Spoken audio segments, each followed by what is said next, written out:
Once upon a time, two friends joined forces to bring you the best in horror entertainment. Brian from the north, Tim from the south, each bringing their own unique perspective to the horror community.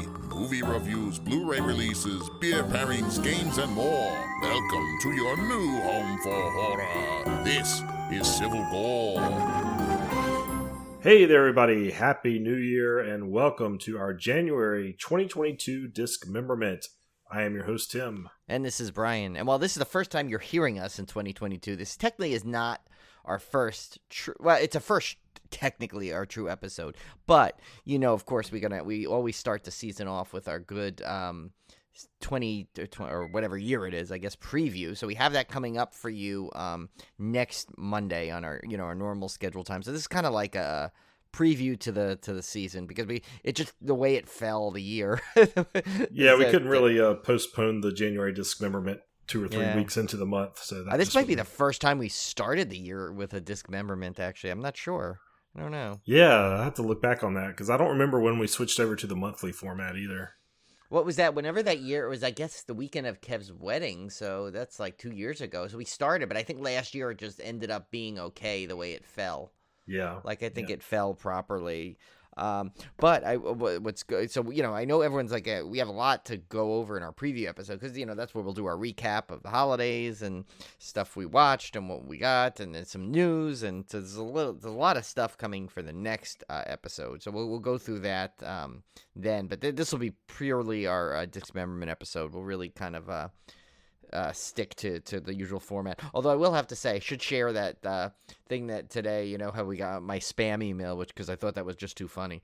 I sent, how everyone gets Tim, you'll get those spam emails. They're obviously something's off about them. Yeah. So, the old trick, you're IT, you're in IT, so you gotta you hover over, and that's the easiest way to figure out if you're getting it from an unreliable or shady source. So I got one today. It was said something about, click here for your free grill or something. And then I looked at it, and the sender was thank you. So I'm like, okay, obviously not. It wasn't real anyway. I never click on those things anyway. But I always like to, just for fun, see what the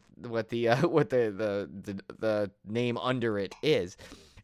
Today, it's I don't know if they give them credit for being super clever or super lazy, but the name was George Clooney, which I think is just too good for when you're trying to fake an email. Come up with just George Clooney. So yeah. Oh, that's great. Yeah. So that's the way my year started off. Nice. No, I haven't looked at my spam messages, but I'll have to do that now. Yeah, dive in there. You never know what kind of gem you'll find there. All right, well, we will get started with our month of January. Now, this is a fairly average month. I think we had 24 releases.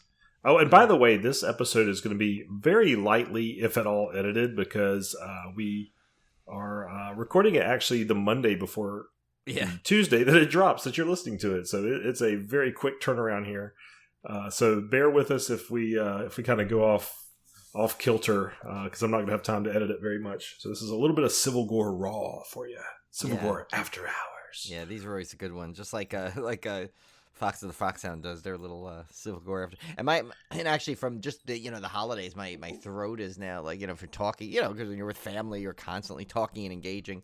So, and then being on the plane, my throat is just So it'll be amazing if I actually, because in case you didn't know, I'm a talker, Tim. I tend to talk. Well, I will say, for one of our big box sets in the last week of January, you better be glad I didn't list all the extras, because we probably would have been here for half an hour just doing the extras on that one alone. Yeah, so, there's no way you could have. There's just no way. It was ridiculous.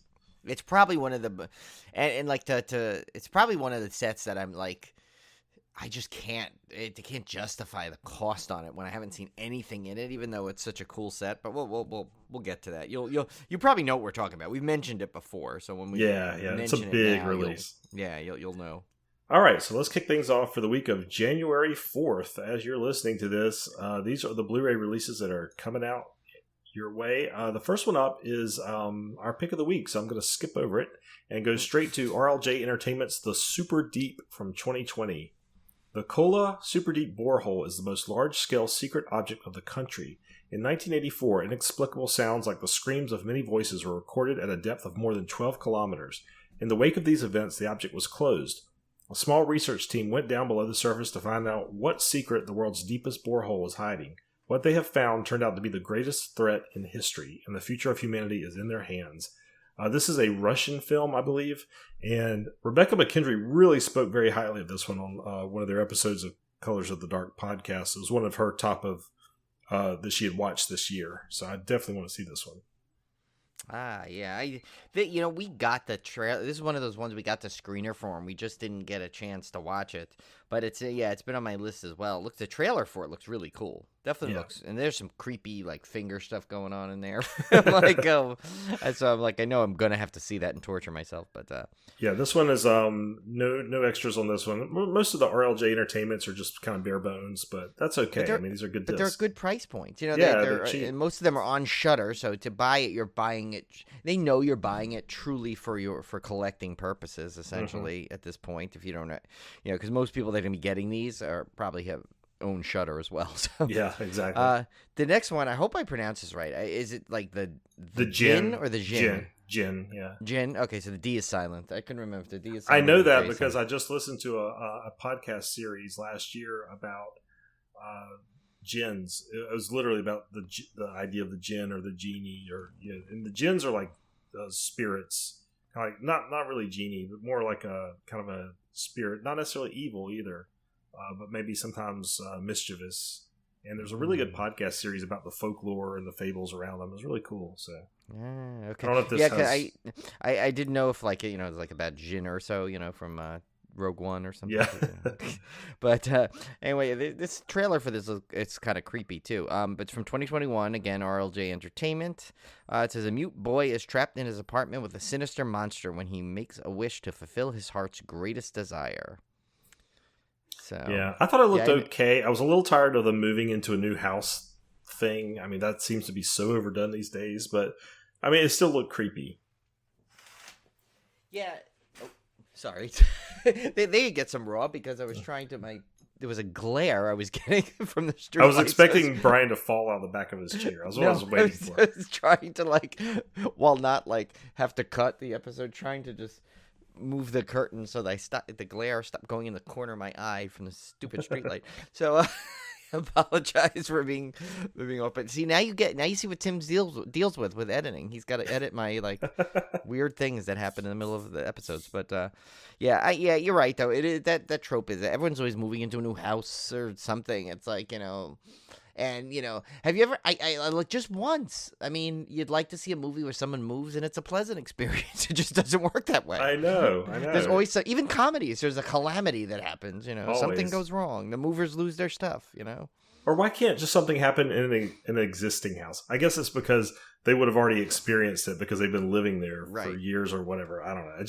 I just wish somebody would come up with something more creative. When it does happen in an existing house, when you get a new roommate. Or you get a relative coming to visit. Yeah, it's like they got you there, Tim. They give you that. It's just not as original as you like. You need to kind of do a, maybe I don't know. I was gonna say Airbnb, but even that's been done. So I don't even know what you maybe just. I don't know. Just stop with the houses. Make everything happen outside. Yeah, I guess the haunted houses is too big of a.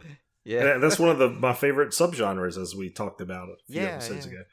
The next one up, I'm glad I got because it's. I know. I was hoping you'd get this one because this is from Acid Bath Productions, which have a really cool animated little intro for their studio. They do, yeah. Because we didn't get the trailer for this one, the next thing we got is by the same company. So yeah, those were pretty cool. This one is called Sexy Time from 2020. Hey, if it says horror, I put it on here. I don't know. Yeah. I don't know what kind of horror you're getting here, but it says the breast. That is not a typo. Breast clips from over 10 James Balsamo. Which sounds like a great vinaigrette, but anyway. Yeah, James Balsamo films 90 minutes of all uncensored content. So I guess this is some kind of best of boobs. Yeah, well, he does he does a lot of the trauma stuff. Mm-hmm. But if you think about it, 10 films. 90 minutes, and apparently it's all breast scenes. It's like how his movies just must have I think if you do the math, do we have any mathematicians out there? It's got to be like 82% breast in the movie. Yeah. I don't know.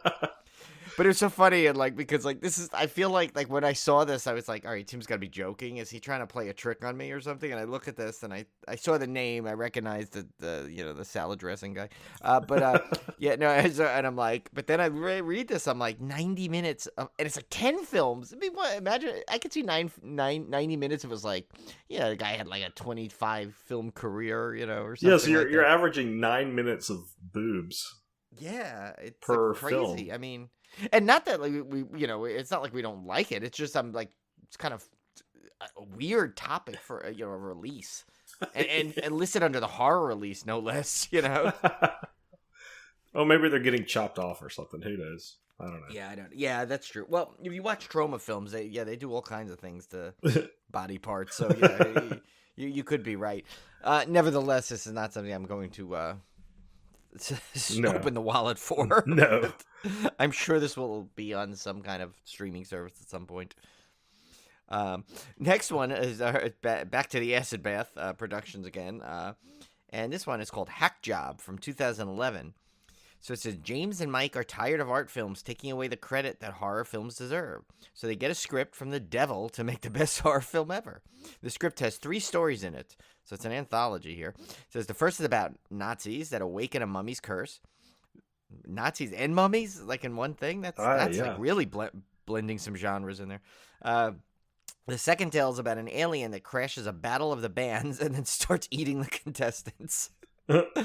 And the last story is about a man who gets possessed to kill televangelists.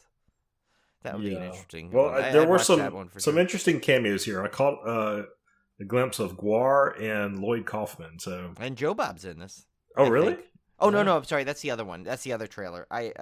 No, Joe Bob is not. Yes, Lloyd Kaufman is in this. Joe Bob's in that other one coming up, the VHS. Oh, yeah, the VHS one. I got these two confused, these two trailers. Well, this one I couldn't really figure out. But yeah, Guar is in there. So I think was that the one that Odorous Orungus or whatever? Yeah. He was in that Holliston show. So yeah, this is a weird one. It's like kind of like a very odd, deranged anthology. I mean, I definitely check it out if it came on a streaming service, though. Yeah. Next up is no features for any of these things so far. Oh, yeah. It's been a very featureless month. Well, yeah. I mean, there's some doozies in here where there's like a ton. So later weeks. This is actually nice. We'll make up for it a little bit later here. This next one up is from Shoreline Entertainment. It's called The Zombie King from 2011. And quite a summary here. Samuel Peters. Is this with Joe Exotic, or is that no? Yeah. Samuel Peters, once an ordinary man. I guess something happened there. I know. He's no longer ordinary. He's extraordinary. He's extraordinary. Dabbles within the laws of voodoo. Well, at least he's staying between the lines here. Yeah.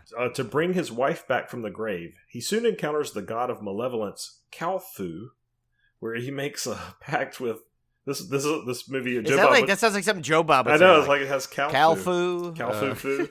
Where he makes a pact with him to destroy the underworld and bring chaos to Earth. In return, he will become the Zombie King and walk the Earth for eternity with his departed wife. 7 days before the rise of the Dark Moon, Samuel Peters, the Zombie King, calls upon Kalfu to raise 7 of the recently departed, where their souls must be held on Earth for 7 days. I'm already going to tell you this synopsis is way better than what this movie looks like. Yeah, it is a very convoluted synopsis, too. I feel like that it's like there's a lot. I feel like there's only the instructions to these board games that I feel like the story deserves a better movie to go with it. With the ever-growing horde of zombies, they begin to completely wipe out a countryside town. Once the government gets wind of what is going on, they set a perimeter around the town area and employ a shoot-on-sight policy. Trapped within the town, the locals, an unlikely bunch of misfits, fight for their lives, and the remaining humans soon realize that they have to unite in order to survive. Seeking sanctuary in a local church, they discover a bizarre, disturbed priest where he gives them the knowledge of the Zombie King. Can our heroes unravel the clues in time and survive? Or will the Zombie King and his horde of zombies rise on the night of the Dark Moon? Now, the drawing point for this movie is that it stars Corey Feldman, who is absolutely chewing the scenery in every scene in this trailer. And then poor Edward Furlong, who I think Edward Furlong looks more like the Zombie King in this, but yeah, he's I think his career is Edward Too Long at this point. poor guy. I don't have anything. No, to I say know. about Actually, Furlong. I actually am a big fan of his. Yeah, I just joke. I couldn't resist the pun. It's But, too easy. I love you know, Brain Scan. I love the Terminator films. Yeah, it's too easy. But anyway, we just watched Terminator 2. My son absolutely loves Terminator. He has watched every Terminator film, and now he's watched all of the Sarah Connor Chronicles. Yeah, speaking of Terminator, you know what's one of the best games? Do you remember the Sega Genesis Terminator game? Vaguely. I didn't have it. It was so, I could never beat the final level because it was like one of these things where the endoskeleton would come out and it was one of these like almost like a Super Mario Brothers thing where you were like hopping on the thing, but you had to it was side scrolling, but you had to go on the right level. You would end up back in the wrong, and the thing would come out, and once it touched you, you died right away. It killed you instantly, and you could shoot it, but it really only like slowed it down slightly. So it was mostly you just had to run and know the exact way to go. To get through. I hated but this. every level was great. Like the first level was you were Kyle Reese in like the nightclub. Then there was a scene in the police department. Then there was I think there was another scene in the hotel. But it was only like 5 levels. I think, but each level was so fun. It was so much fun. Like I would always play it through, like just because I wanted to try and finally beat it. I could never beat it, but it was by far one of and it didn't get a lot of play in terms of like, best games of all time on the Genesis. And I think that one was one of the best Genesis games. It was so much fun. I'm gonna go look it up on YouTube. I would like to see. Yeah, maybe they have an emulator version on Steam or something. Yeah, I'd be able to find. So this one, I guess this one's going to only interest you if you really want to see Corey Feldman and Edward Furlong in a movie. So I kind of do want to see it in a bit of a train wreck sort of way. So yeah, I do too. Yeah. I kind of want to, listen. We sat and watched how many episodes of the Tiger King? We can give the Zombie King 80 minutes of our time, right? Easily. Yeah. The next one, here's one that I'm dying to see. I can't wait to finally get to see this one. It's from Screen Media, and it's Black Friday 2021. Of course, that's the Bruce Campbell vehicle, where, it's basically like it's almost like if you took Evil Dead and had it placed at S-Mart. Yeah, basically. Only. That's what I was thinking the whole time. The best way to describe this. Yeah. I'm sure you've all seen the trailer and seen stuff on it if you follow the harder things. But basically, it's a group of toy store employees must protect each other from a horde of parasite-infected shoppers. So, I don't know if you've ever shopped in, parts of New Jersey, kind of very similar. Sorry, Cone, I had to do that to you. I had to tease you with the New Jersey joke. If you ever watch those videos on Black Friday anyway, well, maybe not so much lately. People do a lot more online. But back in the day when you'd fight for the TVs and run in there, and this is what it looked like, really. It looked like a horde of zombies going in there, ripping people's shirts apart. And so remember the one I saw where the woman was like, it was like a big crowd on her, and then when they cleared the crowd, like she was literally passed out, like still clutching her TV. They couldn't get it out of her hands. Yeah, this one looks funny, fun. and it's not funny, but yeah. So yeah, Black Friday. That's one I'm definitely gonna check out. All right, we finally got a disc with some extras here, and this is our pick of the week. Brian and I both picked this one, and it is the Disney release, which I was a little surprised to see. Of Antlers from 2021. So the description here is: a young teacher discovers that her troubled student's father and younger brother harbor a deadly supernatural secret. Taking the boy into her care, the teacher must fight for their survival against horrors beyond imagination. And this one, I've seen on a lot of best of 2021 lists. It was very highly rated. I had this on pre-order already. I'm looking forward to this one. I'm giving it credit for having starring Felicity and Meth Damon. I know, I love that. Ever since you told me that's a nickname for Jesse Plemons, I can't stop laughing at that. Every time I see him, all I can think of is Meth Damon. I can't. Because there's sometimes where he looks so much like him, just slightly off. Yeah, it's like this, not so much. This, he kind of looks definitely more Plemons than Damon. But especially in Breaking Bad, he looked like a Bizarro universe version of Matt Damon. Yeah, like a variant. Yeah, he was like a variant. like a multiverse variant of. Or like he was the dollar store version, like the action figure. Like the mold just wasn't quite right, but you could see what they were trying to go for. Yeah, it's like the original Kenner version of the Matt Damon figure that would be there. But yeah, like especially the one in the Black Mirror episode of the Star Trek one. he really looked like him in that a lot too. Yeah. Like in the stills, I was like, wow, they got Matt Damon to do that. And then I looked closer and realized, oh my And, god. and I poke fun at him, Damon. but I'm a big fan. Like, I think he's awesome. I really Yeah, like no, him. he's great. Yeah. I mean, think about it. The guy goes out there, right? He knows what he's getting compared to. There's no way he can't look in the mirror and go, you know, I kind of look like a meth version of Matt Damon. So he still goes out there and he'll do some roles and he stands on his own because he's a good actor. Yeah, he's a good actor. Yeah, so good for him. And I got to meet Kerry Russell once. She's a very, very pleasant woman. Oh, nice. Very nice. Yeah. I've always liked Kerry Russell. Yeah. All right, so special. Even when she cut her hair, I still liked her. I know that was a thing. That was a big remember? thing back. We're you dating youngins, ourselves. may not know, but like when Tim and I lived through the big crisis that was like all over social media, that Felicity cut her hair. Yeah, that was a big deal. And that was the infancy of social media too. Yeah. I think, right? Yeah, it was it like was. MySpace was just starting. Yeah, that was a big deal. All right, so special features here. We have The Evil Within. Co-writer-director Scott Cooper gives us a glimpse of the many complex layers at play in his approach to making Antlers, a horror film about very human concerns, and his most ambitious film to date. An exploration of modern horror with Guillermo del Toro. Producer Guillermo del Toro traces the lineage of elevated horror in cinema. Employing his encyclopedic knowledge and passion for the horror genre, he discusses the connection between mythology and human behavior. Artifacts and Totems. The filmmakers discuss how they created this world of small, tight-knit Northwest community of working-class Americans in bringing Scott Cooper's vision to life. Very detailed special features. Yeah, you don't usually get a synopsis for each feature. God's Walk Among Us, an in-depth exploration of the digital and practical effects used to create the film's primal creatures. Cry of the Wendigo. Discover the fascinating folklore behind the Wendigo from the film's First Nations consultants. Learn about the creature's mythic origins and about its connection to man's betrayal of the land. This is another reason I want to see this movie. I'm a big fan of the Wendigo legend. Especially after Chase and Kevin's thing they did. They should have a special feature on here. That should be a bonus. Bonus audio play. Get his audio play.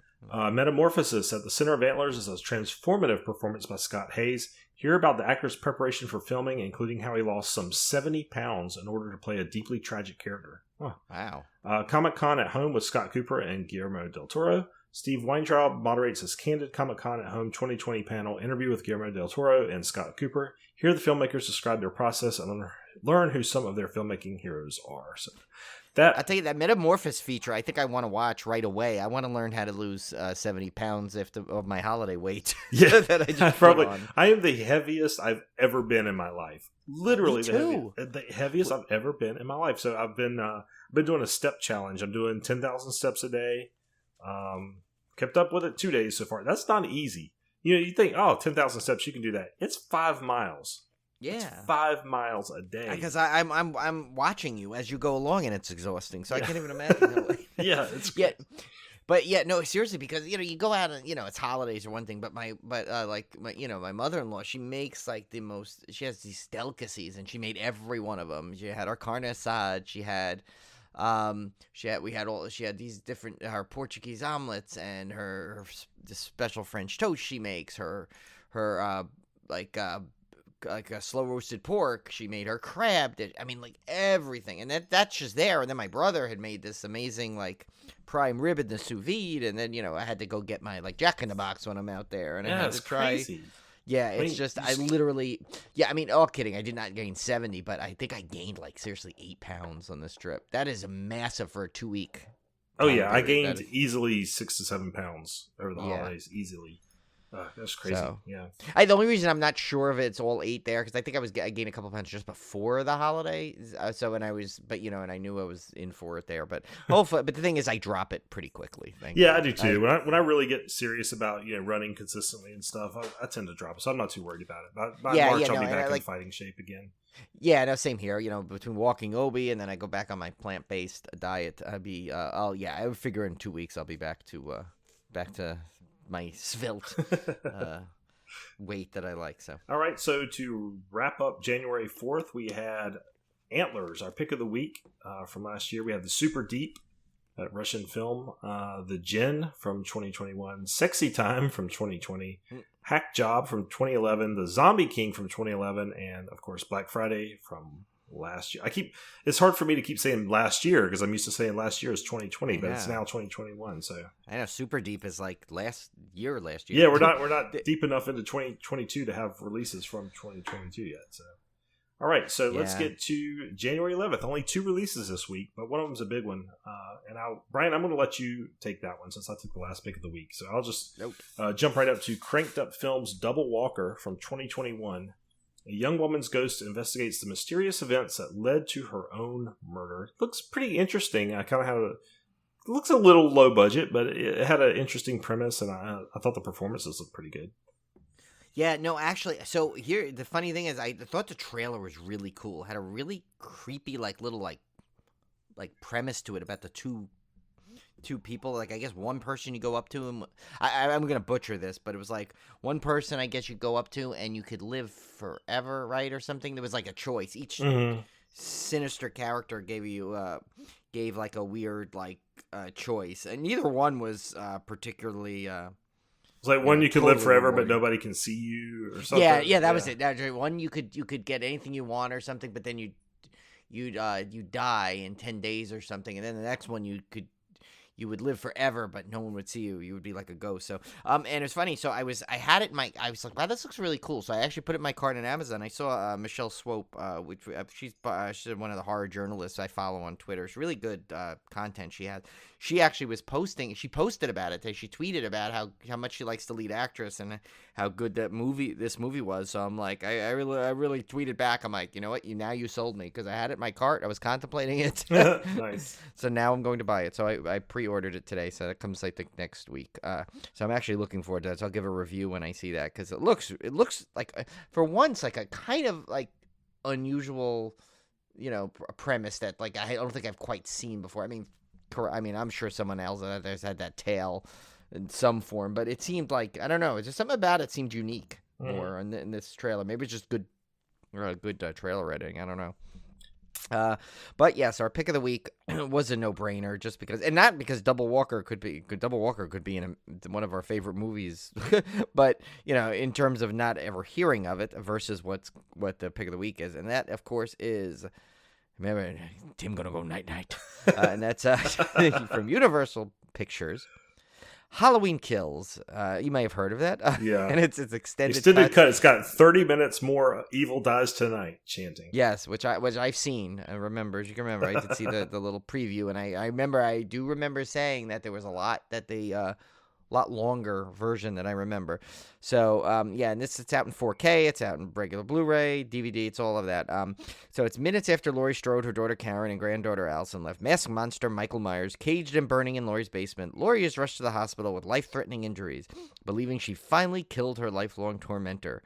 But when Michael manages to free himself from Laurie's trap, his ritual bloodbath resumes. As Laurie fights her pain and prepares to defend herself against him, she inspires all of Haddonfield to rise up against their unstoppable monster. I don't know if she quite inspired it, but okay, we'll give her that. Yeah, her spirit, her fighting spirit made it. I guess so. She's kind of she's pretty much, if you haven't seen it yet, she's kind of in the hospital. Or go listen to our spectacularly reviewed roundtable. Oh, and we got a new roundtable coming up this season too. Ooh. I think it'll be the first couple of weeks in the season. I'll leave that as I think we mentioned it, but we definitely confirmed it. So we'll tell you that next week. I cannot that should be in our wait first for couple that of weeks. One. Oh my god, I'm so excited about that'll that be one. fun. And yeah, to me, it's a no-brainer. I already ordered it. Tim writes, inferior resolution dies tonight. Because it's 4K now. It's in 4K. I know, it's in 4K. It's got to be. A lot of special features on this, which is good. It says Dolby Vision HDR presentation of the film, Dolby Atmos audio track, gag reel, deleted and extended scenes, Haddonfield's open wounds, special feature, which is those who die at the hands of Michael Myers are not his only victims. We look at some of the returning characters and why their past traumatic encounters with the Shape made them natural candidates to try and defend Haddonfield against him. See, this is another one of these with the special features, like full detail. Yeah, they're like really the marketing people are just going overtime on these. Yeah. So the Kill Team. It takes a big team to create the film, the scale of Halloween Kills, especially when part of the task is raising the bar for Michael's gruesome kills. We hear the people behind the mayhem discuss how they continue to push the franchise to new heights. Strode family values. That has got to be. I think that needs to be like a Disney Plus show, but not a Disney Plus. But like a side one of those type of shows. I love that. Wouldn't that be great? Just like Strode family value. Yeah. Filmmakers and cast discuss the 3 generations of Strode women that have been terrorized by the Shape and the roles of Laurie, Karen, and Allison play in trying to vanquish his evil. 1978 transformations. Shooting new footage that matches the feel of the iconic 1978 footage is no easy task and even takes a little bit of luck. Reveals some of the secrets of how filmmakers achieve these stunning sequences. That I definitely want to watch. I am super excited for that extra. Yeah, me too. Yeah, because they did a fantastic job of taking Tim's lovely modernized town of Wilmington and making it, they did a really good job. Look back like in 1978. The power of fear, the impact of Michael Myers' pure evil extends far beyond his victims. We examine how fear of the shape has changed the psychology of the people of Haddonfield. Kill count, which I assume is just a list of all the deaths. It says director, co-writer David Gordon Green and stars Jamie Lee Curtis and Judy Greer do a feature commentary, which that's got to be fun. Oh man, yeah. Watching Jamie Lee Curtis like do the whole commentary through. The one feature I am extremely upset they did not put on this is why is there not a charcuterie lesson from Little John? Yes. He made an amazing looking charcuterie plate that stole the scene in that movie, and yet they're not going to give us a cooking lesson. You know what, Olivia's been really into charcuterie lately. She got a board for Christmas, and she's done several of them for various functions we've had, and they have been spectacular. So I'm a fan. I would love to try Little John's charcuterie board. You have just given me a great idea because we're discussing it in a horror podcast. How is there? There's going to be sooner or later Ouija charcuterie board. Yes. That it's going to be a thing where some guy like makes a charcuterie on top of made out of an old Ouija board or something. Like he runs out, he flips it over. Yeah. And then now mayhem ensues. And I don't even care if someone goes and totally steals that movie from me because I will watch it if it's made. Oh my God. We bought this. That's our old Kickstarter routine again, right? This sounds weird, but we bought this raspberry habanero sauce. Ooh, that you put. I would drink that. It was like a vinaigrette or no? It's thicker, but it's like but it's got some heat to it. So it's raspberry, and you put it on like a really mild cheese. Oh, nice. And it is so good. Oh my gosh, I about made myself sick off of it. It was really, really good. And we've gotten into hot honey lately. That's a big thing right now. Is hot honey. I love that. I love hot honey. Yeah. There's pizzas they do that around here. Yeah, I heard it was good on pizza. And I've been a little shy to try it, but I think I'm gonna try it next time we like order something. I think it'd be better on like more plain, like pepperoni or something. Yeah, I'm a fan of the hot honey.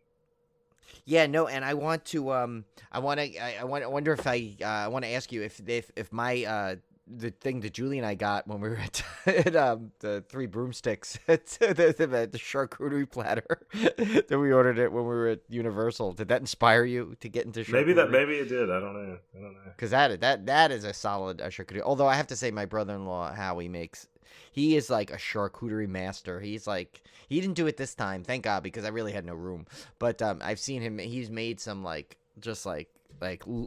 it made like Little John may have learned from him. That's how good. Well, it's neat. It's kind of an art form, It's all about the presentation and stuff. It's really, I've never really thought about it before until Olivia kind of got into it, and then I was like, this is kind of, it's really neat. It's like, and a lot of it's it's not cooked necessarily. It's just presentation.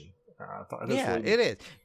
And what's cool is you get to you swap out like stuff. Like you always you put different. This time you'll put a different type of nut. This time you put a different couple different dried smoked meats and salamis and stuff. And that's what's cool about it. I think it's never ending. It's like the only end, Tim, is your creativity. So the only limit is your imagination. We've started a charcuterie podcast yet again, thanks to Halloween Kills. We'll call it Civil Board, our charcuterie podcast. Civil Board. That's a great one. Oh my God, you almost made me choke because I just took a sip of water and I'm trying to swallow the water and not laugh. Welcome and spit to it the Civil Board, where we discuss all things charcuterie. Yes. Oh my God, that's. Well, now we probably just ruined our that could have been a good. April Fool's episode. Yes, I know. We'll have to think of something else. Yeah. All right, so that's wrap up January 11th. We just had Double Walker from Cranked Up Films that was released last year, and of course our pick of the week, Halloween Kills Extended Cut 4K. I'll definitely be, what's nice about these Halloween movies is I have the box set, so now I have an excuse to have to buy them as they come out because I can't have an incomplete box set, So I can justify this one.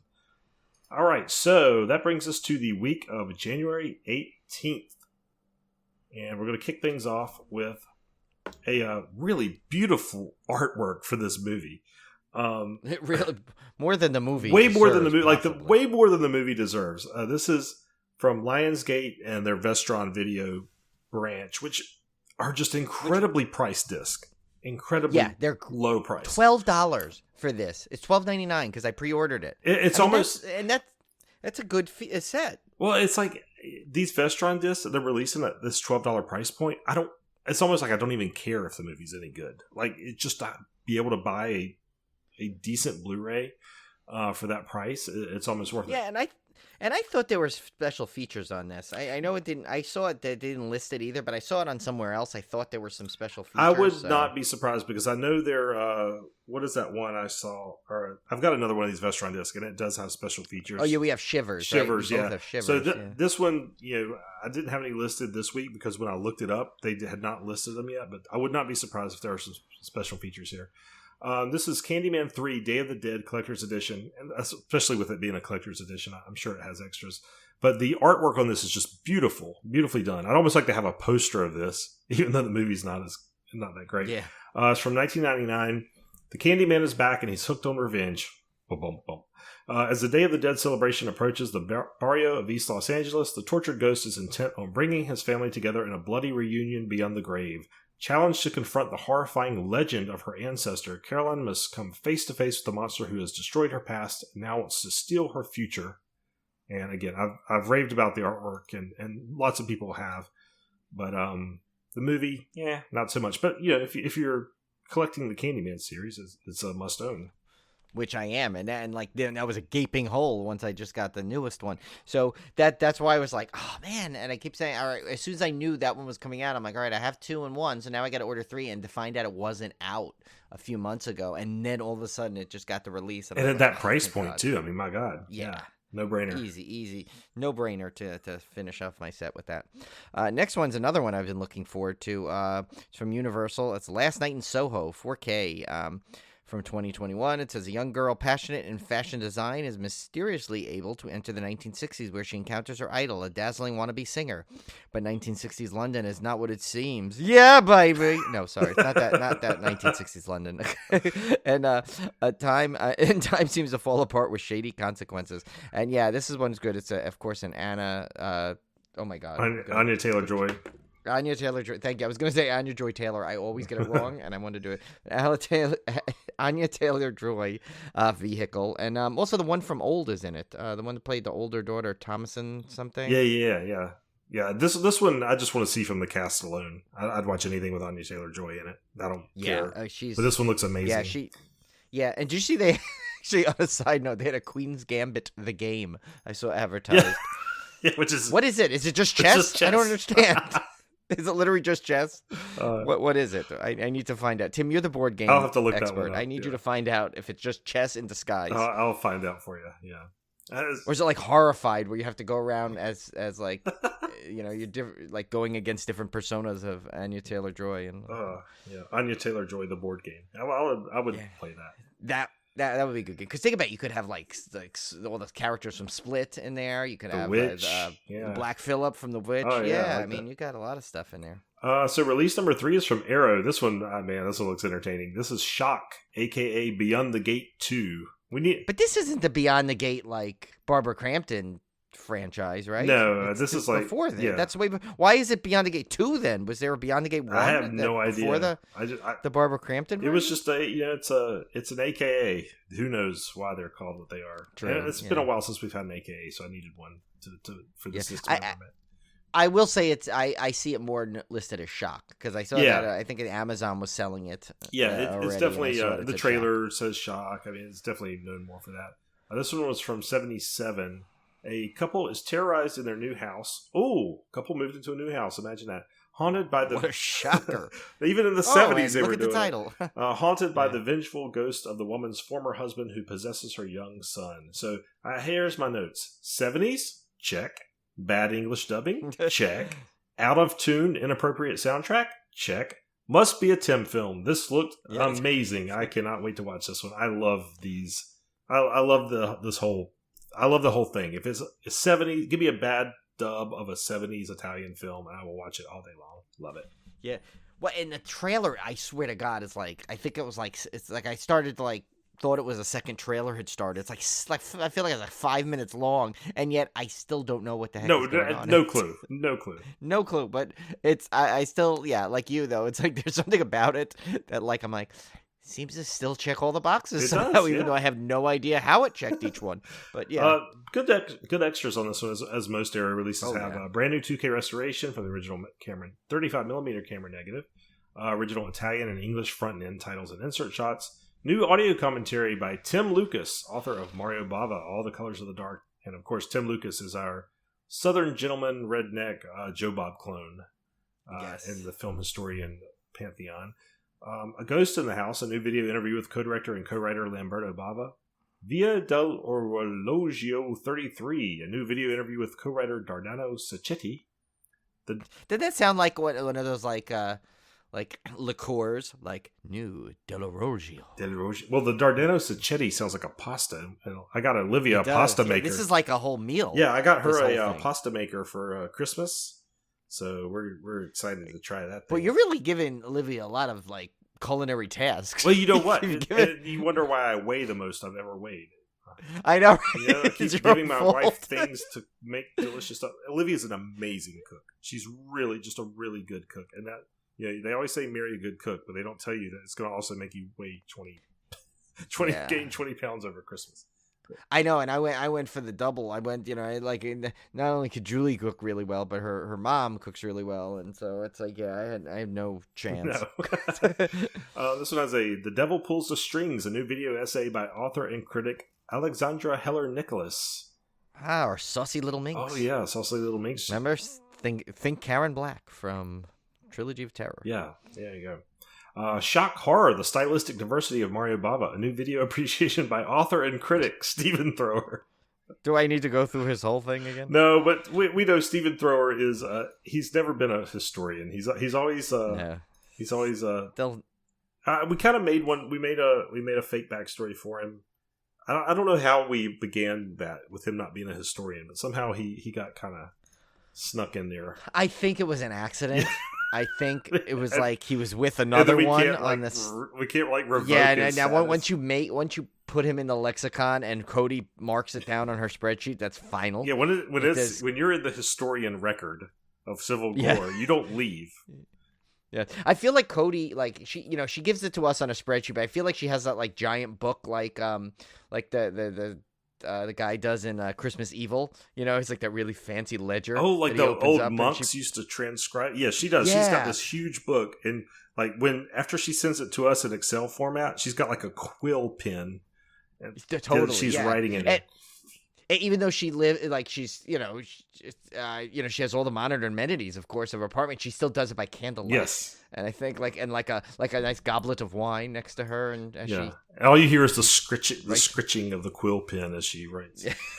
Poor Cody she doesn't deal with enough with us. Now we gave her a backstory to the backstory writer, But and by the way, hopefully by the end of next year, you can get the one of the limited edition handwritten copies of My Life as an Intern, Civil War Intern by Cody. No, it's like we just can't leave well enough alone, can we? Moving right along, the most atrocious torture. You were going to say nutritious. I was saying nutritious. I got food on my brain now. This is a delicious memberment instead of the dismemberment. The most atrocious torture, a new interview with critic Alberto Farina. I did not highlight Alberto Farina because it was not a film historian, it was a critic. No, he's a cereal. Yeah, but he might. Yeah, he's a oatmeal. But he might make it one of these days. Yeah, he will. He's on his way. He's definitely on his way. Italian theatrical trailer, 4 U.S. Beyond the Door 2 TV spots. Image gallery, reversible sleeve featuring original and newly commissioned artwork by Christopher Shy, which would have been a great one, but he's an artist. He's not a historian. Oh, I already have his whole backstory. Darn it! And first pressing only illustrated collector's booklet featuring new writing on the film by Troy Howarth, author of The Haunted World of Mario Bava. Of course, Troy Howarth is our posh Englishman, and when he teams up with Nathaniel Thompson, they morph into Statler and Waldorf from the Muppet Show. They need to. We need puppets of them somehow to include them. Oh, the next one is our pick of the week, so I'll move on though to another one that could have almost was my pick of This the one week looks as well. cool. Actually, this one was tough because there's one on my pick of the week that I wanted to pick, but only for like selfish reasons because of how silly it is, and we'll get to that shortly. But this one, in terms of like really good quality, though, this one was my next one that I was like toying with. That's the Stendhal Syndrome by Blue Underground, also 1996. It says when beautiful police detective Anna Mani follows the bloody trail of sophisticated serial murder rapist through the streets of Italy. What makes him sophisticated? They're sophisticated rapist. They're just. I don't know, does he like dance when he, or does he like sip wine? He wears too, a top and, hat while he rapes rapes you. Yeah, I don't know what the deal is with him, but it says the young woman falls victim to the bizarre Stendhal syndrome, a hallucinatory phenomenon which causes her to lose her mind and memory in the presence of powerful works of art. That's interesting. Trapped in this twilight realm, Anna plunges deeper and deeper into sexual psychosis until she comes to know the killer's madness more intimately than she's ever imagined. That's a good. I've always like heard of this movie. I have but too. never really knew much about What's it. Argento? I mean, I at some point I've got to do like a full Argento run through. That could be. I mean, there's probably too many. I don't know. Maybe it could be a summer's vacation kind of thing, or could do some kind of thing like that. We have a lot of stuff planned. We want to do our Night Stalker. Kolchak, the Night Stalker project. Yeah, we got a lot of stuff projects on the plate there. Yeah, but anyway, it's got some good features on this one. Critically acclaimed 2K restoration for the original uncensored camera negative. It's got exclusive extras, and it's got an audio commentary with Troy Howarth again, author of So Deadly, So Perverse. 3 Shades of Asia, an interview with star Asia Argento. Oh, I didn't realize she was in this. I didn't catch that. She's good. Prisoner of Art, an interview with co-writer Franco Ferrini. Sharp as a Razor, interview with special makeup artist Franco Casagni. Casagni. Sorry, that G and N were reversed. Director Dario Argento. That's all it says. It's just him. It just says director Dario. It's just him standing in a room you. by himself. Yeah, it's just him. It's one of those three. No, you know what it is? It's one of those things like when you create a character in a video game, he's just standing there and you can move the controller and you see all three. You can like rotate him around and zoom in and out. Yeah, you just like check on. Then you can dress him up in new clothes. Inspiration, psychological consultant Graziella Maggiarini, another delicious sounding name. Yeah, the names is. I swear I'm getting hungry. I just ate dinner and I'm getting hungry. Special effects by Sergio Stivoletti. Assistant director, in case you didn't get enough playtime with Dario Argento, now you have assistant director Luigi Costi. You can just spin him around for a little while. And if that's not enough, you get to do the same thing for production designer Massimo Antonello Geleng. It also has a theatrical trailer and a poster and still gallery. I'll tell you, this January one, I really didn't see much humor coming up when I was going through the first pass of this. But, you never know. You never know. Yeah, you never know. Speaking of humor, oh boy, from Troma, we have Bloodhook from 1996. During a local fishing contest, people are being mysteriously dragged into the lake and killed by a giant fishhook. After a sufficient number of deaths, the killer is finally revealed. And I will have to say, they used the word master in this trailer about 20 times. Master fisherman, master caster. But I know, but yeah, they didn't do what you were about to say. No master baiter joke. I mean, come on. And this is Troma, and they did not put that in the trailer? And it's so there. Oh my God. I mean, I use that joke all the time. How could they not use it? I don't know. And the funny thing is, like, I swear to God, it sounds like Dick Cavett is narrating it. But and he's so happy. It's like when people are literally being slaughtered on screen, and he's just saying, he's like, Bloodhook. And also you gotta think though. I mean, how many horror movies these days really are set around a fishing tournament? I know, it's a great premise. I love the premise. You don't get that very often. I mean, yes, there's plenty of things in lakes and waters, and I mean, come on. I love the reverse fishing angle. Like you're fishing people out of the boat and pulling them into the water. I thought that was brilliant. Yeah. It's like, this would make a great video game if they did this, but I love it how the way they end the trailer is fishing is rude. That's good. So we actually have a special treat because I figured we cannot do this trailer justice. It is probably one of my favorite trailers I've ever seen through all the history of Dismemberment. So Tim, I think we should play the audio for this. Yes, we're gonna play the uncut audio of Bloodhook right now. Ah, it's summer. And it's time to relax and enjoy the world's most popular recreational activity. Fishing. What'd you catch her on? My earring. A sport as challenging as it is exciting. Try this for bait.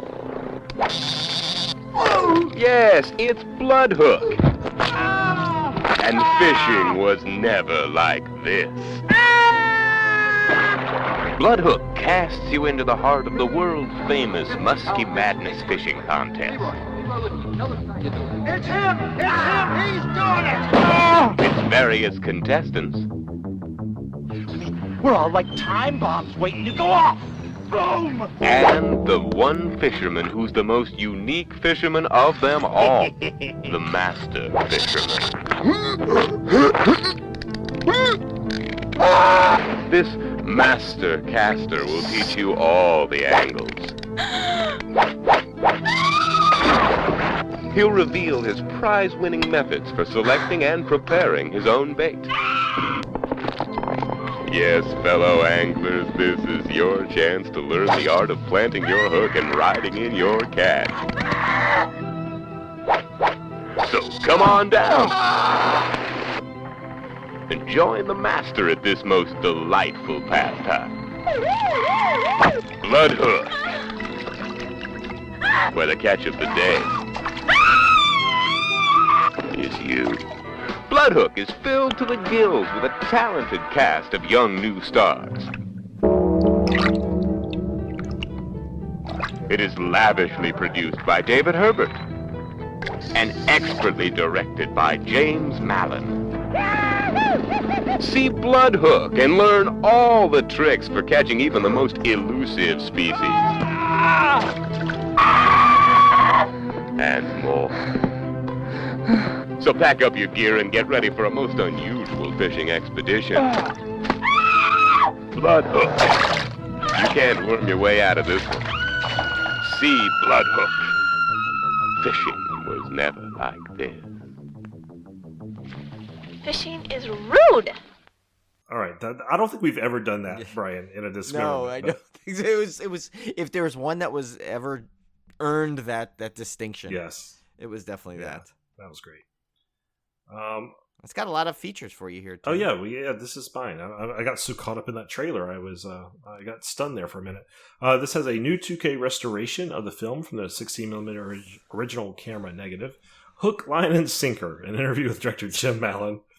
Did they hire us to write these feature I titles? swear, between the puns in the trailer, the puns in this disc, First Bloodhook, an interview with actress Lisa Todd. What's in the Tackle Box, an interview with FX artist Jim Suthers. Audio interview with cinematographer editor Marsha Comm. Still Gallery, original theatrical trailer. Limited edition slipcover designed by Chris Garofalo and reversible cover art. Yeah, this one, oh my god, this one, I really want to see this one. It looks great. I think I might have to buy this. The next one is another Troma release. This is the one that I got confused with the other one. This is VH Massacre 2 from 2020. This is the one where Joe Bob is in it. It says, the last stand of the American exploitation film. In a post-video store era, media consolidation has led to the censorship and near death of the independent and exploitation film industry. Joe Bob Briggs takes us on an adventure that leads from the last Blockbuster video store in Bend, Oregon, which that's a documentary, by the way. That was really good. Yeah, that's great. Love that one. But Bend, Oregon to Troma Entertainment, New York, all in an effort to examine how history keeps repeating itself from the video store era to the modern streaming. This film is a follow-up to the award-winning VHS Massacre documentary. Which I have not seen. I need to go track that down. No, I need to track that down, too. I had known about it, and I part of me almost wants to say it was even in one of my watch lists, and I just never got around to it. But yeah, it definitely looks really like a cool documentary. It's got some great special features on this disc too. So it's got audio commentary with filmmaker and the angry video game nerd James Rolfe. That guy's he's crazy. He's good. I love his things. I definitely implore you to watch his Nightmare on Elm Street and his Friday the 13th video game for the NES segments on YouTube. Yes, they are great. I've seen both of those. Yeah, those are great. Theatrical trailer, hashtag Shakespeare shitstorm trailer. They've got a lot of mileage out of that movie, haven't they? Yeah, seriously. Extended American Family Video and Tom Gets Ripped Off, Trauma Short. Oh, sorry, and Tom Gets Ripped Off. Then Trauma Short, Meat is Murder, Trauma Trailers, new Lloyd Kaufman intro. And by the way, we happen to know for a fact Lloyd Kaufman is a very pleasant gentleman who likes to just sit with his wife, eat a little personal pizza. Yeah. And kind of stay out of the crowd. It's very nice. Audio commentaries with filmmaker and the angry video game nerd James Rolfe. Theatrical trailer. Hashtag Shakespeare shitstorm. Oh, it's the same trailer. stuff we just listed, actually. Oh, it is. It looks like right. they included all the features in one feature, and then the they bonus, listed them okay. separately. So, yeah, it's not a separate disc. And once again, it's Lloyd Kaufman doesn't introduce himself twice, just the once. Next up from Full Moon, Don't Let Her In from 2021. When an attractive young couple rents out a room in their spacious loft to an eccentric, beautiful female artist, they soon live to regret it. Slowly but surely, their seductive new tenant invades their minds, their beds, the very fabric of their lives. What is she, cotton? I know. It's like when the touch, the feel. This is Brian had the perfect. I just had to ditto him because he had the perfect description. Single white female gets the full moon treatment. It's on. By the way, it's simultaneously on Full Moon if you have that, and broken up into two parts. It's like an hour long. It looks like. And it's also on Tubi in its full feature form, like without broken up. So that's very strange because Tubi manages to have a big section of Full Moon features. Yeah, and I had canceled my Full Moon at the end of the year. Like I didn't renew it, and then I waited to see if they were going to send me that offer thing again, and they did. They sent me the offer for the 10 disc set. Oh, I should have just canceled and then because I was afraid. I was afraid if I didn't cancel, they wouldn't offer it or something. So. Oh yeah. So that's what I did. I'm okay with. I mean, granted, I have like pretty much the one thing I wanted from there. I have. Actually, all the discs so far I really want from there I have. So it's like I just let it renew. I like supporting the company. Yeah, they're more. really really good. You know, so I mean, they have just been like they're great customer service, great content on it. So I just let it auto renew. I was so now I can always have my Full Moon because there's a lot of stuff I really want to get to watch there. Yeah. You know, it's like I haven't been around to get it. There's like that whole David Delval like things in there. Yeah, I'm gonna definitely renew and get the 10 Blu-rays set. I have to go in and figure out what I'm gonna get though. Probably not all of the Evil Bongs. That's probably not gonna be. No, you can get that big Evil Bong box set. And that was my segue. Oh, you know what you can get? You can get Castle Freak tourist traps on there. I think Oh yeah, that's two right there, definitely. Grab easily two right there. But there's also I think you might be able to maybe they have the Doll Man series. Oh, and I think are you missing a couple of the Puppet Masters? No, I've got all the Puppet Masters now. Oh, you got except them for all now? Demonic Toys, obviously. Which doesn't exist this also has behind the scenes with Ted Nicolau. But I mentioned Evil Bong as a segue, Brian, for your next one. Yes. Was that pretty smooth, right? Yes, which is the next one there by Full Moon. It's from 1996. Tim and I have watched only one. I've only seen the one. I saw the. That's the same one I saw. Yeah. Yeah, we used it. That's the one with Darcy is in it, right? Because we watched it for the for the which I said it was the Evil Bong 666 was simultaneously one of the worst and best things I've ever seen. Yeah, it really. What was that? That one guy was in it. The guy that played the mean guy in Fast Times at Ridgemont High that like wanted the money back. That got Judd Hirsch fired. It was a weird movie. Sorry, Judge Reinhold fired. It's the Dermot Mulroney McDermott McPhee thing all over again with the judges. Anyway, it's Judge, whatever. Anyway, so this one, straight-laced nerd Alistair moves into like nobody under the age of 40 gets any of our references. No. Cone is sitting there laughing though. He is hysterical, I know. Anyway, and you know what I always laugh at? I don't know if it's a train wreck with with Amy Schumer. There's with what's his face, Colin Quinn, where he's like, the kid's name is Alistair, and he goes, "I like Alistair. I feel for Alistair," and I always crack up because all I can think of is Alistair. But anyway, you can watch those on Paramount Plus. I think has those. You can't do that on television. Anyway, straight-laced nerd Alistair moves into a college dorm with hardcore marijuana users Brett, Larnell, and Bachman. You ever notice that? in college movies like that, there's always one guy that goes only by his last name. Always. Yes. Always. It's the loaf of French bread in the shopping bag. Yeah, it's the we hate each other before we fall in love trope. It's the same thing. And there's always in any college movie, guaranteed, there is one character they only refer to by his last name. By the way, there's a great not to go side once yet again in this poor evil bong thing, but the Rob Lowe hosts a thing on Netflix. There's a show where they go through all the different movie tropes like that. Oh, really? It's kind of funny. On Netflix? Yeah, I forgot the name of it, but they go through everything, like a horror movie, romance, like all the things. I forgot what it's called. Oh, I love those. Yeah, but yeah, if you look at it, you'll find it pretty easily. It was a really fun little documentary. Anyway, so it says Larnell orders an old giant bong that proves to have strange magical powers. When smoked, said bong sends a person to a bizarre, drugged-out alternate realm from which there is no easy escape. And Tim said he actually survived Evil Bong movie, and it was Simon. Oh, you wrote that. You just said that. Yeah, pretty obvious is what you're getting with that. It does come with a Making of Evil Bong featurette. Nice. Okay, next up is Space Vampire from Rising Sun Media. This is a 2020 release. A woman plagued by violent visions walks the world alone as if in a dream. A multimedia meditation on the vampire. And the trailer was literally like a close-up of a woman, then a close-up of her hand, and then a close-up of the woman, and then Space Vampire. Yeah, and you know what's funny? If you got to be careful. If you Google this or on YouTube, you just search this. If you don't put like 2020, you actually may get Life Force because that was one of the alternate titles. Yeah, which I have to think from the they were aware of when they definitely Of course they were. So, but I don't know. I know nothing about this. But yeah, I have no idea what this movie is. This looks like almost one of those experimental like art films that someone makes in film school. You know? It's like that you gotta sit and watch. But anyway, next one is Dark Side releasing and they are Brides of Satan is the title from 2017. Although I could have sworn when I saw this it was gonna be like 1970. Oh, it sounds something. I'm not entirely convinced there's not a Brides of Satan from the 70s. Yeah, there probably is. Yeah, yeah. And then it says when a gang of satanic strippers kidnap an innocent young couple, a horrifying scenario ensues. Brides of Satan is an action exploitation horror film. Thank you for that great detailed synopsis. Probably IMDb. Yeah. So, it's got... Although I have to say, though, my favorite name, one of the characters' name is Malice McMunn. That's great. Yeah. it's great. And it was, even though it sounds like something you'd order at a fast food restaurant. Yeah. They give me 2 Malice McMunn and a side of fry. Yeah. Tim says, QC Martin, do you think so? This is an action horror exploitation movie. Do you think so?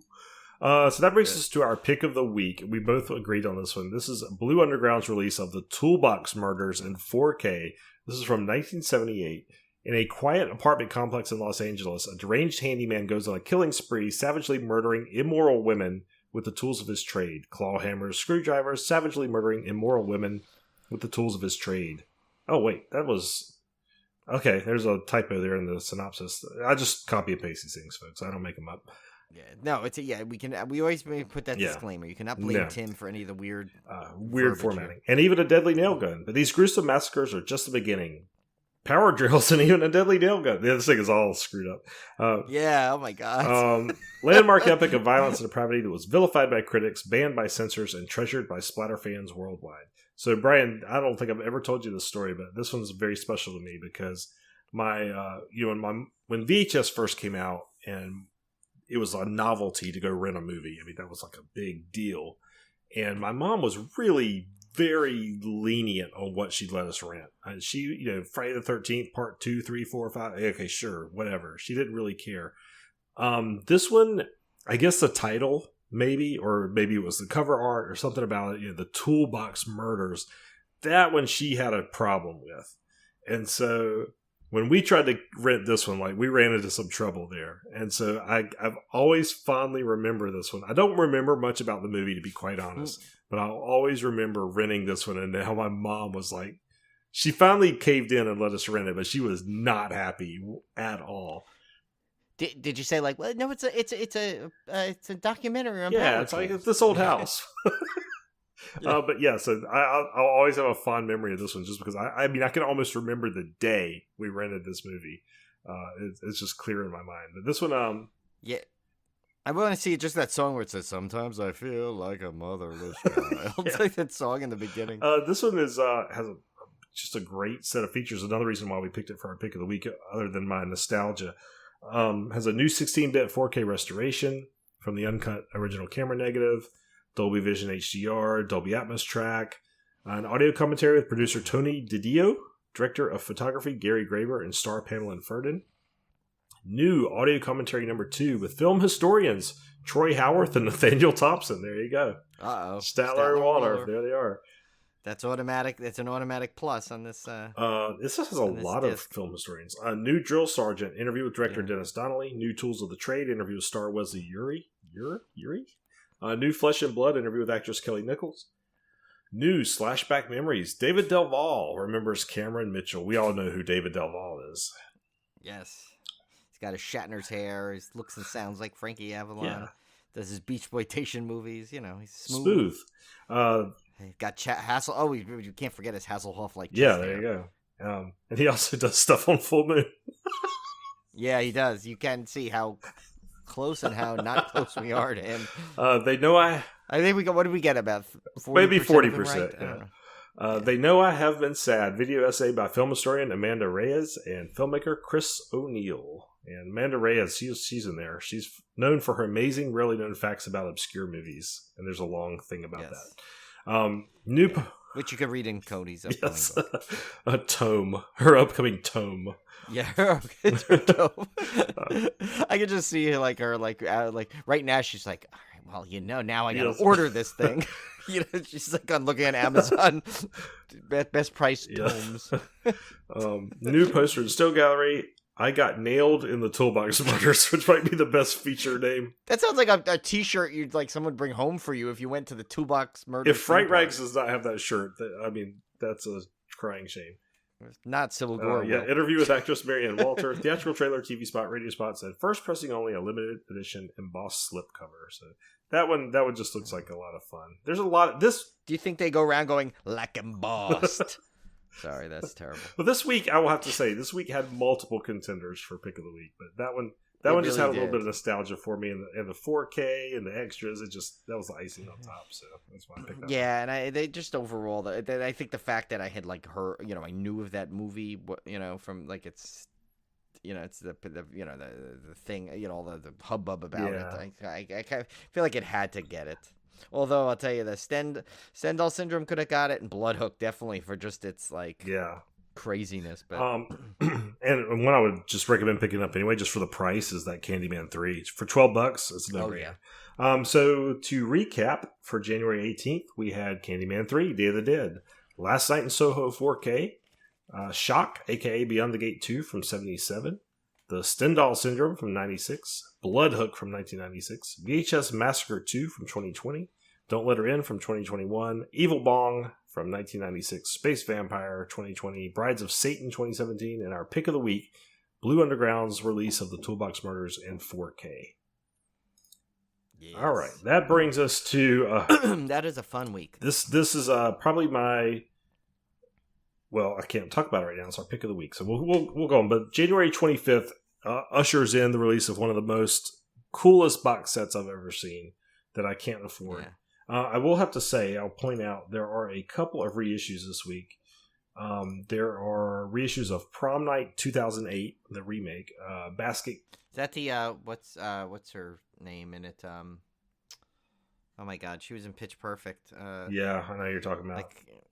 Yeah, it's her vehicle. Basket Case. Brittany Snow. Arrow's release of Basket Case from 1982 and The Deeper You Dig from 2019. Arrow's re-releasing those, so that's just a little side there. So first up, we have yet another film from Arrow, and this is Sleep from 2020. This is one that Brian and I got the chance to see during the Fantasia Fest a while back, and I thought it was really good. It's very strange, but it was good. The idyllic village of Steinbach is being haunted by a mysterious demon. Turns out that the nightmares of Marlene are responsible for the dark events. She is driving some of the inhabitants of the village insane during her terrible dreams. When she discovers her nightmares are about a real place, she tracks down the village of Steinbach to get to the bottom of the mystery. There she learns about the consequence of her dreams and suffers a nervous breakdown. Soon after, she is moved to a psychiatric ward. Her daughter, Mona, journeys to Steinbach to find out the reason for her mother's breakdown and the demonic nightmares she suffered from. She comes into contact with the peculiar villagers and discovers a dark history hidden within the quiet village. Perhaps a nightmare isn't the demon that threatens the town after all, but rather the past. Yeah, this one I remember was really, really bizarro. Like it was, because it was German. So, and I think it was subtitled, right? So it was very, very bizarre. Like it was hard enough to kind of keep track of what's going on with the subtitle, but then the mysterious. Like I remember having to go kind of rewind a little bit, but it was definitely really good. Yeah, it's one of those movies. Like really if you asked me what was it about, I couldn't tell you. I don't remember. Yeah. I just remember. I remember a lot of funky scenes, that weird hotel. Yeah, I just remember I remember the feeling of it. I remember that I liked it. Yeah, that it was weird. But I couldn't really tell you any specifics. Yeah, I want to get it. It's just right now it's at that high price point of $30. I'm gonna wait until Arrow has one of their sales. Yeah, this one. Yeah. And I'll probably grab it then. Sale. Definitely keeping my eye on it because I definitely want this. Has some good extras on it here. Audio commentary by film critic and historian Kim Newman and author Sean Hogan. Kim Newman was grandfathered into our film historian tome, so he does not get special treatment. Strange Dark Magic, a visual essay by film scholar. Wait, you missed a film historian there. Oh, that's an author, Sean Hogan. Oh, but he's got something. He's got. All right, I'll let you take that one. He's not a historian. You're cheating a little bit, but okay. I did a little bit, but because it was like he was with Kim Newman, so I thought it was part of the. I thought it said I misread it because I thought it said film historian Kim Newman, and I didn't see that it said author. But anyway, Sean Hogan though he self-proclaims himself as the rarely known brother of famed professional wrestler Hulk Hogan, even though people know that Hulk Hogan is a persona and his real name is Terry Bollea. But this guy still takes it in, so he always starts off with when he walks into the room, he's like, "Well, let me tell you something, brother," and then Well, he just got the Stephen Thrower. Watch your Blu-rays. Streets are special features. He just got the Stephen Thrower treatment. He's in the tome now. He can't be removed. Yeah, he's in the tome. Cody, write it down. A Strange Dark Magic, a visual essay by film scholar Alexandra Heller-Nicholas, which we've talked about before. She's our saucy little minx, which is wildly inappropriate, probably, but we're gonna keep it. It is because she's probably very pleasant. Sleepwalking Through National Trauma, a visual essay by film critic Anton Battelle. Now okay, so this guy, this is a real historian. Well, he's a critic, but he's a critic / historian. Yeah, he kind of has kind of sounds like Yakov Smirnoff a little bit. He's a little wacky. He actually had a morning show, Tim. I don't know if you knew this. It was a kid's show called Anton's Playhouse, where he'd have a call-in segment on the telephone. I must have missed that episode. But he's like, "This is such a great show. This is a wonderful movie." Oh, okay. Okay, that was me throwing out my impression box. That was bad. Poor Cody's gonna have to transcribe that mess. Dream by hand and by type. No, she has to. Yeah, you can't. They didn't have whiteout in the Middle Ages. She has to actually cross that out with a. I know. She's gonna redo it. Yeah, she's gonna have to order a backup tome on Amazon. She has to start all the way over now. I know. I'm sorry, Cody. Dream and Folktale and Sleep, an interview with anthropologist, dream researcher, and filmmaker Louise S. Milne. Talking in Their Sleep, director Michael Venus and star Gross Swanchi Kohlhoff in conversation. A Dream We Dream Together, a compilation of film festival introductions created during lockdown by director Michael Venus and the cast of Sleep. That sounds like a song Hart would sing. A Dream We Dream Together, yeah. Making Dreams Come True. I like all your dream references here for a movie called Sleep. Yeah. A glimpse behind the scenes of Sleep. Deleted scenes. 4 deleted scenes. Marlene's Sketches. Explore the many obsessive dream journal sketches that are only glimpsed in the film created by artist Christoph Buig, presented here in full. Right.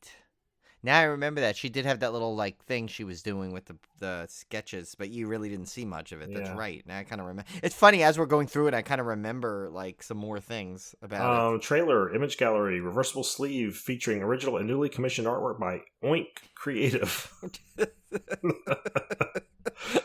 All I could think is pig in a poke. Pig in a poke. Pig in a poke. Oink, oink. Illustrated collector's booklet featuring new... They're about to do something else. If you listen to the In the Loop podcast, they're doing their annual fantasy football thing, and the loser, they always have some crazy theme park related penalty for the loser. And this year's, the loser has to go spend an entire day at Peppa Pig Land by themselves. These are all adult men, by the way. Has to spend the entire day at Peppa Pig Land by themselves. They have to ride every ride there, and they have to ride at least one ride an hour. And they... But wait a minute, are they even going to be allowed to? Because that's like a I don't know. Adult, especially those guys walking around solo at a So child's it's even theme better. park. They have to wear a shirt that says Daddy Pig. Oh my god! I'll tell you though, if they don't record this, they don't video this. Oh my god! Well, I was laughing for full. Who's losing so far? Do you know? So I want to start I to forgot visualize they had this. the rankings posted on their Facebook. I gotta go look at that. I don't know. Is Clint in it, or is he not part? He doesn't take part of that anymore. He has been in it. He's not on the podcast anymore. No, but I don't know if he's actually doing the football. Is he? I mean, he doing used that to. Part of it, he used to. Yeah, I mean, okay. up until recently. I don't know about this year, but I know recently he did because he had to do one where he had to. There was one they did, like some of the penalties they did. Like one of them was, and I think I want to say Clint had to do this one was where he had to stand in line for Steel Vengeance, and then when he'd get to the front of the line, he'd have to get back to the back of the line. For like hours. God. Like I'm literally hours. That is a terrible It was punishment. like a permanent queue. I mean, it was really bad. And that line stinks. Let me tell you. That is terrible. Because I waited on that like when it first opened. And that was like, when they didn't even have the full queue going because they would like Yeah, can you imagine having to wait in line and get to the front and then you have to just step aside and go all the way to the back of the line. Oh my god. Those there are some really brutal punishments. This has an illustrated collector's booklet featuring new writing by Alison Pierce, an interview with director Michael Venus, and Brothers Grimm fairy tale Frau Trude. Double-sided fold-out poster featuring newly commissioned artwork by Oink Creative. So there we go. Hey, they're back. So Brian, this next one somehow I didn't get the synopsis in here. So. Oh, can I pull it up? I wonder if I can pull it up live on here because I think it must exist because I found the trailer for it. Yeah. And anyway, it is Don't Go in the House. It's from 1980. Or actually, it's funny. On IMDb, though, it comes up as 1979. Yeah, sometimes you'll get you'll sometimes get little year differences depending on when it was released. I've got the you got the thing pulled up? Yeah, this is worth finding. I'll tell you this description. It says, a disturbed young man who was burned as a child by his sadistic mother stalks women with a flamethrower. So that's pretty something. That's very 80s plot point for a horror movie. It says Tim wrote, "This looks like a trailer from Grindhouse," and I'm totally down for it. Yeah, I love the trailer. Definitely want to see that because it's like Ronald will. He's like, but you can't go in that room. That's great. Or something. Yeah, that's a great trailer. Yeah, it seems like a lot of cool stuff. There's great special features on it. It's we always mock January for releases, but I have to say this January has kind of stepped up a bit. Yeah, there's some good stuff this year. Yeah. Which is kind of good because a lot of people sometimes Christmas money, they return stuff. They got like store credit. This could help out with these. So it's got a limited edition content. It's limited edition O card featuring newly commissioned artwork by Christopher Shy. He's back. Reversible sleeve and fold out double-sided poster featuring original and newly commissioned artwork by Christopher Shy. Illustrated collector's booklet featuring new writing on the film by Lindsay Hallam and James Flower. So on the disc, disc one is brand new 2K restoration from the original negative by Severin Films.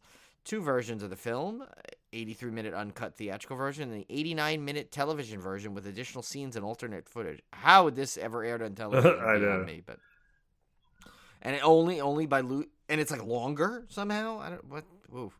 It says brand new commentary on the theatrical version by Joseph Ellison and producer Ellen Hamill. Archive commentary on the theatrical version by star Dan Grimaldi.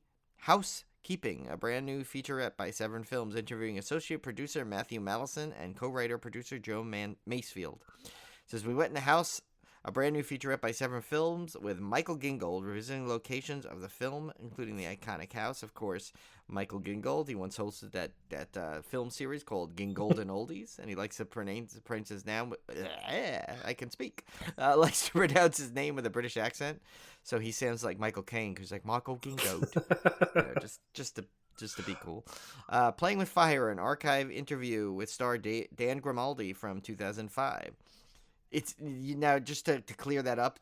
You're getting the Dan Grimaldi from 2005, but the interview was actually take place just about 6 months ago. So it's really weird. It's like kind of like they went back and got him like and like they did a time heist like in Avengers Endgame. You know? It says original theatrical trailers and TV spots, image gallery. Now disc 2, that's high definition presentation of the extended version, 92 Good minutes, gracious. which somehow is less than the television version. Oh It's no, it's more. not. It's more. No, sorry, it's Slightly. It's a little more. Slightly, yeah. Of the film with the additional scenes from the television version reinserted into the uncensored theatrical version. So you get like the ultimate version of this movie, essentially. Brand new audio commentary in the extended version by Stephen Thrower, author of Nightmare USA. So he's writing books while he awaits his historian certification. One day, Stephen, you'll make it. Yeah. Keep trying. You'll get there. Keep going. Keep throwing. You'll get it. Minds on Fire, a brand new video essay by David Flint. Really, Flint? Minds on Fire? Did we create that? I know. Thing? I swear. It's oh my god. Anyway, it's a video essay by David Flint putting the film into context. Burn, Baby Burn, and The Burning Man. 2 archive interviews with director Joseph Ellison. Grindhouse All-Stars, notes from the Sleaze Cinema Underground, a documentary by High Rising Productions from 2017, interviewing exploitation filmmakers Matt Kimber, Joseph Ellison, Roy Frumkes, and Jeff Lieberman. I always thought that. Yeah, actually, it should be a college caper, and he'd just be Lieberman. Yeah. Well, I thought that Matt Simber was going to say Matt Cinder, and I was going to no, come on now. Oh come my on god. now. Yeah, that would just been like we would have known something was up. All right, next up we have from another one from Severin, Delirium, aka Psycho Puppet. Severin's trying to make everyone from go 1979. For his feature film debut, director Peter Maris, who did Ministry of Vengeance and Diplomatic Immunity, took portions of an unfinished urban conspiracy thriller. Oh, this makes a lot more sense now. Took portions of an unfinished urban conspiracy thriller and added a new psycho killer procedural to create what may be the most unusual, vicious proto-slasher shocker of the 70s. When a series of savage murders rocked St. Louis, the police investigation will lead to a deranged Vietnam vet, quote, who looks like a cracked-out Seth MacFarlane. Why is this not? I thought this was your comment almost for a that's second. actually a quote in the synopsis. An underground organization of white-collar vigilantes, gratuitous nudity. Vigilantes, I meant to say. I don't know what I said. Vigilantes. I know, you were like, why are you getting all Michael Gingold on us there? Tomato. Vigilantes. You and Ketrin can talk about Vigilantes. Gratuitous nudity. Graphic violence and an absolute masterclass in low-budget regional filmmaking. One of the very first Section 2 video nasties, this longtime VHS rarity, also known as Psycho Puppet, is now presented on disc for the first time ever, restored for the only known 35mm print in existence. God bless Severed Films for finding these things and putting them on disc. It's awesome. This has explosions, it has pitchforks, it has very weak stabbing attempts. But it sounds like a one of those clubs that Stefan on this Saturday place Night has Live everything. This disc gets everything. Like explosions, pitchfork, weak stabbing, a man with a totem pole, or something. Brian said this trailer starts out like the A-Team. It really does. It looks like it does, like dun dun dun dun dun dun. It's like this group of terror. It's weird. I was like, "Oh my god, he got the trailer for the right film." Yeah, it was weird. Fully restored for the only known 35mm print. Directing Delirium, interview with director Peter Maris. Monster is Man, interview with special effects artist Bob Shelley, and a trailer. And Brian, I'm going to leave the best for last for you. This is the pick of the week, and this is maybe the pick of the year. Who knows? It really is. And I think some of this might be on Shudder, too. I believe a good chunk of this is on Shudder coming in January. Yeah. Even including the documentary that's on this. Yeah, list. and they are releasing. But I don't think everything is. They are releasing the 2 I highlighted in blue here, which you guys can't see, obviously. But these are being released standalone as standalone disc. But this one, the extras were so massive. We would literally been sitting there for 20 or 30 minutes reading the extras. Yeah, it would have been like a. It would not have been fun. So. What I decided to do was I just decided to count like the number of audio commentaries, the number of featurettes, and Brian will list those at the end. But if you want all the details, go out to Severin's site, and they have a really great breakdown of all these extras and what all is in this box set. So I'll let you take it away. You know what? Good news. So literally, I think on January 10th, I think essentially this whole set streams on Shudder. Oh, wow. That's cool. Okay. Now, I'm not telling you not to buy it because It's pricey. It's close. Like I think on Amazon it's like $200. There's a limited version. It comes with like a plate. It's like $250, I think, on Severin's site, and I think Severin's site has it around $200. Or it might be a little under the Amazon cost for once, but it's got so many things on here that. But like Tim and I have had this eye on this set from the second it is. I mean, if you haven't noticed by now, anyway, it's it's All the Haunts Be Ours, a compendium of folk horror, and I mean, if there is ever a set, a box set that that is a display piece. I mean, this might be it, just because it's so unique, in a lot of ways, and the limited edition sold out already. I think that sold out in a day. It was because it was only 150 made, but you could still get this one. I'm still keeping my eye on it, like Tim said. I'm hoping something happens where they, they get some kind of sale, although Severin rarely has sales on these type of sets. I think even that Christopher Lee one, when they had their big sale, that didn't go on sale, I think. What I'm hoping for is Amazon has it. Amazon orders too many, and then they go on one of their weird clearances. Yeah. That's what I'm going to keep my eye on. I almost might put it in my cart, because then Amazon will say oh, not even your cart. I just think with as many discs as it is, I don't think it's ever going to go dirt cheap. It's always going to be probably at least $150. Yeah, and I'd pay if it dropped to $150, I'd order it immediately. Yeah. Because it's just a $200 plus price point. Then you throw in the tax. You're looking at a lot. That's a lot for a box.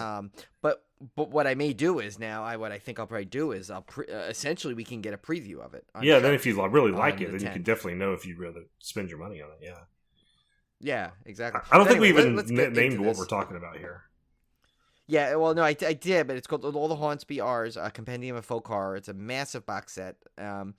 So it's Tim and I have been drooling over this. So here's what like Tim said, he didn't put all the same things on it. Just he put the group at the end. But here's just the movies. So disc 1 is Woodlands Dark and Days Bewitched. That's the documentary. Yeah, it's a folk horror documentary. That's brand new. That is also part that is on Shudder. That's appearing. So you'll be able to get this documentary. Then disc 2 is Eyes of Fire. Disc 3 is Leptirica, I guess. Yeah. Yeah, and so both those are on Shudder too. Witch Hammer and Vi. Those are two different movies. So those are not on Shudder. So there's two right there that are not on Shudder. I mean, they may be elsewhere, but they're definitely not on Shudder in that thing. So you don't get everything.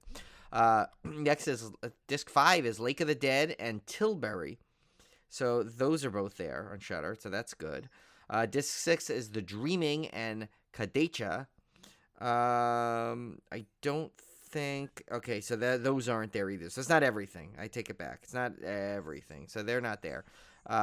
Next, disc 7 is Celia and Allison's Birthday. Those two were both on Shudder. Oh, no, I'm sorry. Just... Actually, Allison's Birthday is just on Shudder. That was on Tubi, though. Because I remember I almost watched that for the horror challenge. Then Wilzica, it's from 1983, and Loki's, a manuscript of Professor Wittenbach.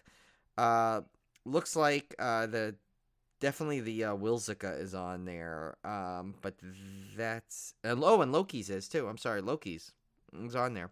And then disc 9 is Clear Cut, also on Shudder. Disc 10 is Il Demonio and Dark Waters. Oh, Dark Waters, I think I've seen that on the Shudder thing, but neither one of those are... I'm streaming. Neither one of those are on Shudder this time, though. Then Disc 11 is A Field in England and Anchoress from 2012 and 1993, respectively. Neither one of those are on there. Then Penda's Fen and Robin Redbreast from 74 and 70, respectively. Those are... not on Shudder too, but I think... Wait, did I miss two?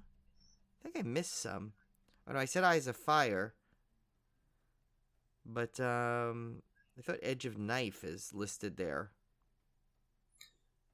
But that's not on this set, so that must be something different. Must be... Well, you maybe get a bonus thing that this set doesn't have, although I can't imagine this set is missing anything. Unless it's just... maybe it just comes out on that same day. Yeah. And it's just listed funny. Either way. So you're getting right there. That's 12 discs. 1, 2, 3, 4, 5, 6, 7, 8, 9, 10, 11, 12, 13, 14, 15, 16, 17, 18, 19, 20 movies, essentially. And one of them is a documentary. That is crazy. What a set. Okay, and that's not all, though. To get all those, the 12 discs of 20 movies, you get a bonus CD, which is the original motion picture soundtrack for Woodlands Dark and Days Bewitched, which is the documentary. Then you get a bonus CD, The White People by Arthur Machen, audio performed by Linda Hayden. I'm not sure what that is, but then there you get a 126-page book. And now here's where Tim just listed it, because to save us from losing our voice completely and possibly half our audience. And that, there it is. Okay. Audio commentaries. There's 13 audio commentaries, 21 featurettes, 20. So I feel like Bugsy. 21 dwarfs. So it's featurettes 21, 12 interviews, 14 short films. Oh, so maybe one of those is a short film. 5 trailers, 2 outtakes, and a partridge and one alternate cut. And by the way, speaking of that partridge, I don't know if any of you got to see our amazing friends at Ghost Girl Greetings. We participated in a little fun thing they did where Tim and I had our horrible singing chops out for the open. But that was kind of fun. That was a great little thing they did. But yeah, so this set is like, it's got to be set of the year, pick of the week, the month, the day, the year. Unless Severin comes out with another box set, which I'm sure will be as equally. Oh yeah, no, awesome. I'm sure they're working on something. Yeah, but I tell you, I am super excited that you can kind of preview a good. You can at least get a feel for this set. Yeah, that's exciting. By watching the ones on Shudder. So Shudder, it looks like it has 1, 2, 3, 4, 5, 6, 7, 8, 9, 10, like 10 or 11 movies that you could get from this set. So you can at least get a half of them as a sample. So yeah. So, I mean, this will be, I'm definitely going to start, as soon as Shudder hits those, I'm going to start watching those, see if I really want to, because if I'm really enjoying those movies, that's definitely going to start to crack open the wallet to get prepped for this set. Yeah, this one looks amazing. So, to recap the week of January 25th, we had Sleep from 2020. That's a nice Aero disc. Don't Go in the House by Severin Films from 1980. Delirium, a.k.a. Psycho Puppet, again by Severin from 1979. And, of course, the granddaddy of them all, Severin Films, All the Haunts Be Ours, a compendium of folk horror, our pick of the week. That one is just an amazing box set. And, I guess if I had to pick a second runner-up, if you're like me and you cannot afford that fantastic box set, I think I'd have to go with Don't Go in the House. That one looks the most interesting to me. The other, yeah, it's definitely, and especially the legendary stuff of it. Although, in all honesty, I could see myself literally buying this whole week. Yeah, I mean everything in here is good. Yeah, if funds were unlimited, no brainer. But like I said, I'm keeping my eye on Sleep and the full car box for sure. Sleep, I could definitely see getting that too, because Arrow usually has don't they have a sale in February? Yeah, Arrow's always they always have a good sale. Yeah, so they'll have that, and then Don't Go in the House. I could see keeping an eye on Severin. I swear you almost need like a trust fund to just enjoy all of Severin's offerings. I mean, we have that amazing Christopher Lee set, which I haven't even. I cracked into the first movie and really enjoyed it, and I'm sure I'm gonna love the rest of the box set just as much. I got kind of sidetracked because I'm going through the Night Gallery season 1 that I got for Christmas. So, but I definitely the next one I crack open is going to be that Christopher Lee set. Get back to that one. I still need to get back to the Friday the 13th. Shoot, me too. I stopped right before 2. I mean, it's like, and now we got Kolchak the Night Stalker, which I want to do that as a side project. I think we should do that as a side project together. We'll keep us going. Yeah, I agree. And we've both never seen that, right? But I think you need to pick up the. Yeah, no, I've never seen any of those. You got to pick up those 2, or find those, see if they're on anywhere. There's 2 standalone movies that came first. It was first The Night Stalker, then The Night Strangler, and then 2 years later the series that we have started. Okay, yeah, we'll start. So it's not bad. It's on Amazon. I think it was it's pretty inexpensive to get each one of those. And it's funny when I was first looking at the Night Stalker box set, the Kolchak one, they tried to get me to buy it all in a package. Let me see that. I think so. Just for anyone out there, I mean, since it's dismembered, I can do it. Yeah, right now it's like The Night Strangler is $9.99 on Blu-ray. Oh, okay. Which I think is actually, I think I paid more somehow, but I'll probably get that credit, that they usually do. And what was The Night Strangler? Oh no, sorry, that was The Night Strangler is $9.99. Night Stalker is. Oh, sweet. $9.99 Okay, also. both of them are $20. Yeah, definitely. Yeah, you got to get. Oh, there's one left in the Night Stalker, so you may want to jump Sweet. on that right away. What did I pay for it then? I got to see. All right, guys. I want to see. Well, that'll wrap us up for January. Well, of course, we'll be back for February's Discmemberment next month, but stay tuned for our season 6 premiere next week. Should be pretty cool. I can't wait. It will be exciting. Really good. So, we're looking forward to another season of Civil Gore, and we have a lot of fun surprises in store for you. A couple big announcements probably on our episode next week, so definitely stay tuned for that. All right, We'll see you guys here next month if you only listen to our Dismemberments, and next week if you listen to the regular show. See ya. See ya.